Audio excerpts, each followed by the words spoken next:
So we are on our final stop of the Antique and Vintage Trail, and we've saved the best for last. Oh, So this is the Thornbury Antique Market, or locals call it King's Court. And we are in a completely different venue again, because here we're at a market. And this is Christine, and I'm going to let Christine tell you all about the wonderful King's Court. okay. Well, we have 17 different dealers at the moment who rent spaces off us, and we have some of our own space too, with furniture and pictures and things.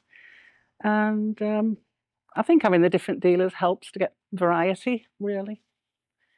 I've been in the antique business for about 40 years, really.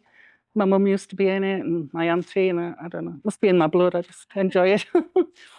Did you grow up in the area, or? No, I was brought up in England, in North Yorkshire, and I used to do antiques a little bit over there. I was in an antique market there for a while at York, and we moved over about 22 years ago, and I kept coming in here, drawn to it, and then I got a booth in here, and eventually worked for the owner, and then we sort of bought it off him.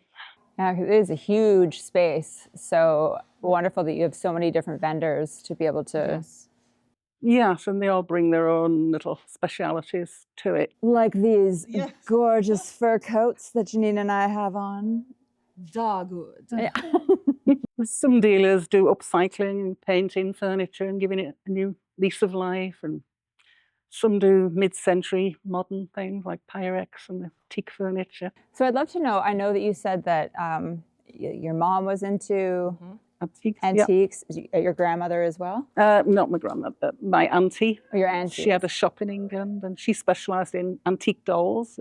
So, I mean, there's no university for vintage and antiquing, right? So how do you collect all of the knowledge to I think price it? just handling it and picking it up and looking at the back of it.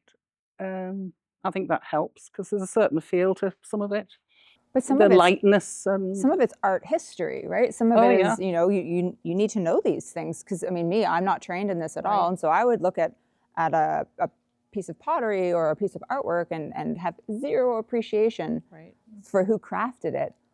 But you would know their stories, and is that just simply from being around it? There's often signatures and marks on the bottom, and that all helps. But then occasionally there's fakes. So I was going to got say, to be have a you little ever bit been careful. bamboozled? Had people come in and be like, "This is the real Degas," and you're like, "No, it's not." Right. Yeah. Yeah, there's quite a lot of items made in China now that totally copy some of the old antiques, and they're difficult to tell some of them. It's only by handling them that I think you can tell. Yes. Yeah. What's the average amount of time someone spends in here? Oh, a couple of hours, I think. Yeah, at least 2 hours. Wow. Yeah, and they've got to look up and look down and look in the middle, because with the different dealers that make the most of all the spaces and hang things high and cram as much as they can into the booths, you've got to look at all levels to see everything. So I think I would come in here in the morning, look at everything, spend the morning with my coffee wandering. Then I would go for lunch, think about it, talk about it, look at my bank account, figure out how And by much the time money. you come back, it's gone. Maybe, or maybe. If it's meant to be, it's meant to be. I have to believe that. You know, Yeah. if that item is meant for you, then it will be It's waiting. funny how that happens. Somebody will pick something out, and it's been there for months, literally, and then within hours, somebody else comes and wants it. That's It's the just- zeitgeist. It's amazing. It just kicks Yeah. in. Yeah. Can I tell a short story? Yeah. Many years ago, I was in a Value Village. I know Value Village, and it was this amazing gown. The top was just this really sheer material, and the bottom was beaded from the waist down. I walked away, it was $10. I went back 2 days later, gone. And it was some great designer from France at the time. I'm still kicking myself to this day. If you snooze, you lose. This is the thing. I feel like that's the theme of this entire day was It's been that, hasn't it? Okay, so like you're day tripping and you're out here in Blue Mountain, definitely put, you know, the Thornbury Antique Market on your list of places to stop in. Actually, Clarksburg as well. There are so many beautiful places out here for you to visit and have some fun.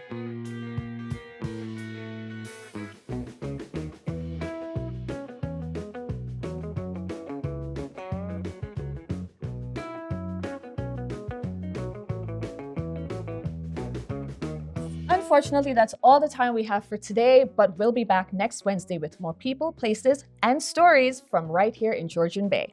A huge thank you to Kara Bowles and every vendor that welcomed us into their store today. You gave us a little peek into the charm, character, and hidden gems of the Clarksburg and Thornbury Antique and Vintage Trail. So what's the scoop, Georgian Bay? If you've got an event, story, or small business that we should know about, send us a message or drop us a comment. We'd love to feature you. Thanks so much for shopping with us today. We'll see you next week. Let's take this coat off. Let's have it. Look at my shoulder pads.